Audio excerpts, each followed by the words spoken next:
So this is this is kind of a tough dog special because it's a little bit funny and it's a little bit sad.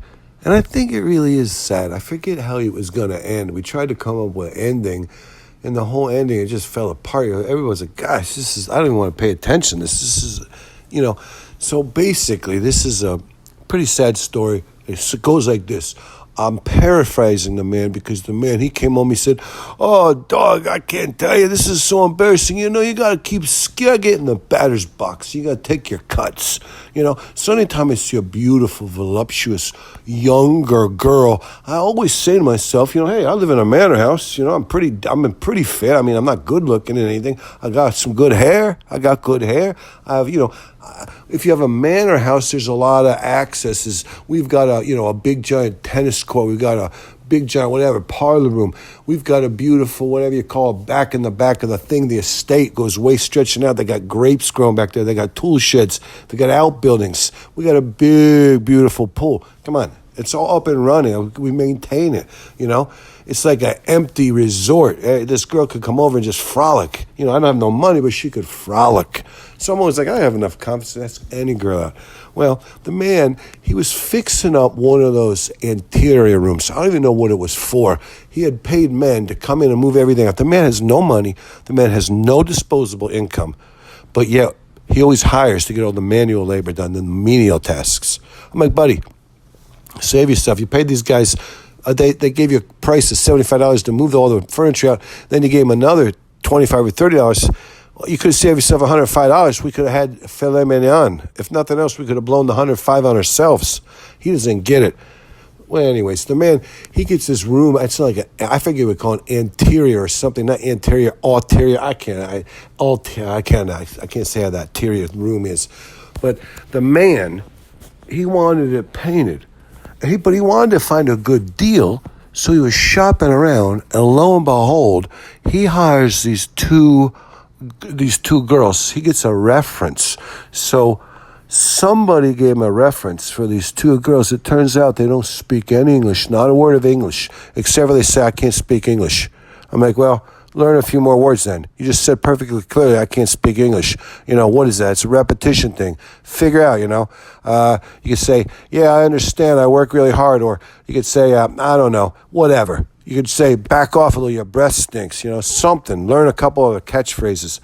But these women were from Portugal. And I mean, they were beauties. I mean, dark black hair, dark black eyes, skin tones, you know, darker skin tones, but such beauty. I can't figure it out. It's a cross between a white girl and a black girl. Somewhere's in the middle with these girls. Or an Incan or something.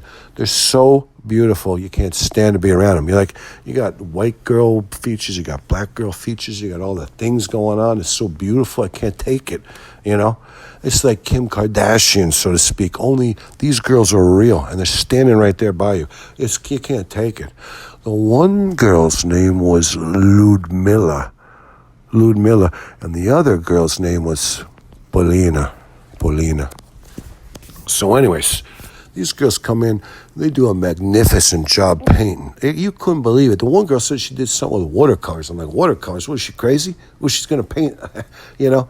Well, anyways, the man, when he was talking to Paulina, I could see he was swooning. She did a magnificent job. It was really low. She was bragging on herself. She's like, look how I painted the corners. She said it into her phone. That's how they had to communicate. So she had an app. The man didn't even have the app. So she had to take her phone. She would say, look how I painted up the corners in a beautiful Portuguese.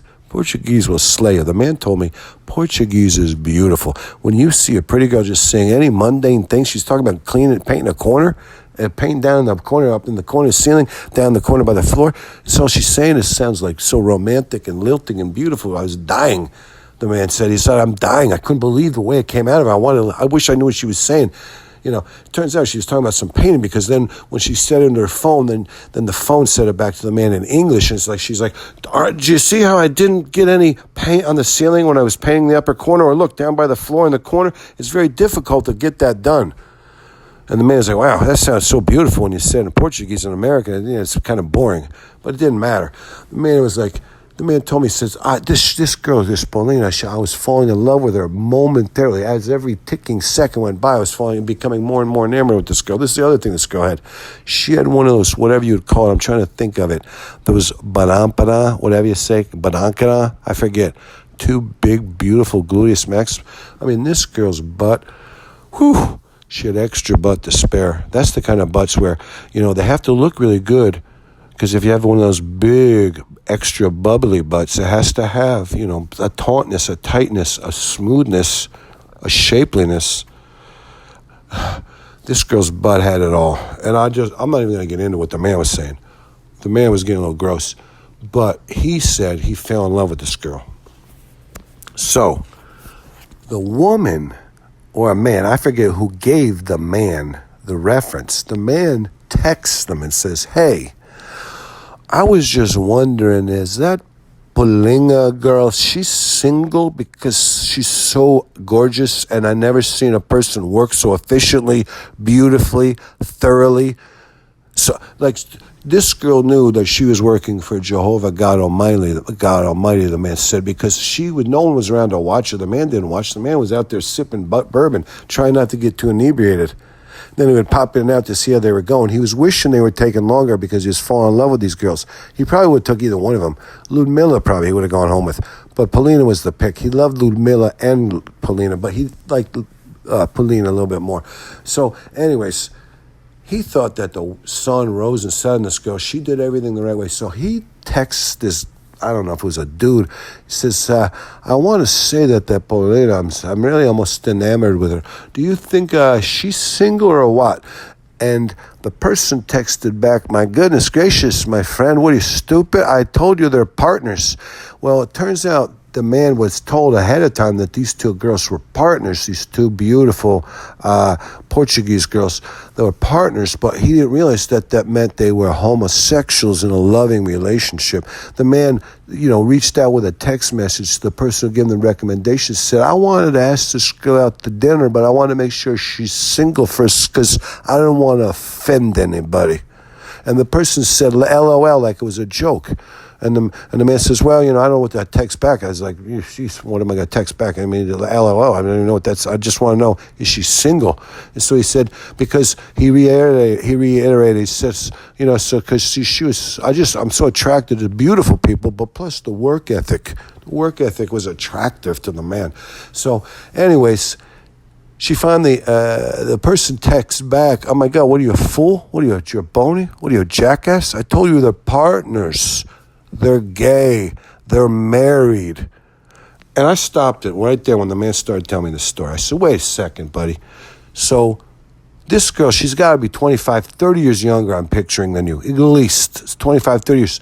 If she was single, it would be a miracle. She'd have had kids. What are you going to raise this girl's kids?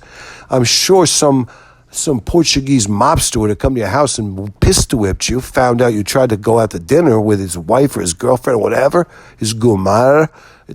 Come on. No, this girl wasn't a gumar kind of girl. This girl was a sane and beautiful person. This was a high, beautiful whatever. I mean, it was the man was enamored. That's what I can tell you. But, I was like, buddy, come on. Are you crazy? You're telling me that this girl, the only way you could talk with her with an app on her phone and she would say something to you, and then you would take her phone away and say something to her, and then she would, whatever, and that's how you're talking through an app on her cell phone, and this is a relationship with a 25-year-old younger girl than you, as she doesn't speak your language. Plus, if this girl's so great, so beautiful, she's got somebody. What are you, stupid?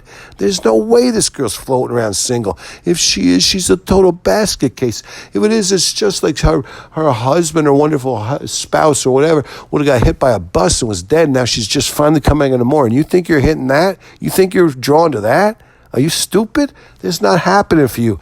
I mean, come on. If this just doesn't even make any sense, and you live in one place, these girls live like 2 or 3 hours away. You got to have a long-distance relationship with a girl that doesn't speak English, and you took a dive on that? You took a run at that? You took a leap of, what the? What? It was a chance in a million. You should go play the lottery if you think the odds are in your favor that good. That's insanity. You are a joke. You're a fool. You're so stupid. It doesn't even matter. But the whole thought that you actually reached out to somebody and said, hey, I want to find out that girl's single, a man in your position, how did you think it would work? You were like Romeo and Juliet, like you made this spark, this connection that was so beautiful and do you understand that you probably did, but it was only one-sided? You were the only one. There was nothing coming back. This girl wasn't thinking anything you thought she was thinking. I mean, come on. Jeez. It's laughable. It's ludicrous. It's the dumbest thing I've come up with in a while. I thought I knew oxygen deprivation depths. Your plumbing knew oxygen deprivation depths with this one. This is a yin-yang move. This makes no sense.